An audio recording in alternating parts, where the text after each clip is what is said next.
Pero yun, ang option mo na lang dyan para pagsamahin yung grade or to correct both distance and year is either bifocal lenses o yung ating tinatawag na progressive or trifocal lenses. Yung progressive kasi sir, ang maganda nga ron, pag sinuot mo siya, hindi rin halata na may pambasa ka. Sa grade mo sir, yung lenses natin, papasok siya as processed lenses. Kasi unang-una, yung ating astigmatism, yung presence niya, it can cause na yung lenses mo kailangan nating ipasadya. So yung lenses na yan, it will be customized according to the grade, according to the power of your eyes. And then lastly is according doon sa frame mo.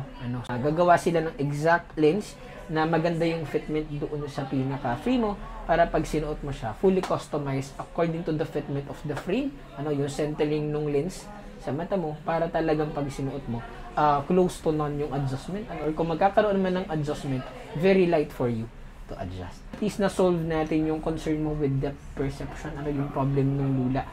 Probably, ang naging cause nun, sir, yung astigmatism mo. Sa tapat kami ng Pure Gold Paso de Blas. Katabi namin ang Jollibee Paso de Blas. Ganito ang itsura ng harap namin. Pwede nyo rin kaming i-search sa Google Maps, Santos Optical Paso de Blas, Valenzuela City. Bukas ang Santos Optical Monday to Saturday, 8 a.m. to 6 p.m.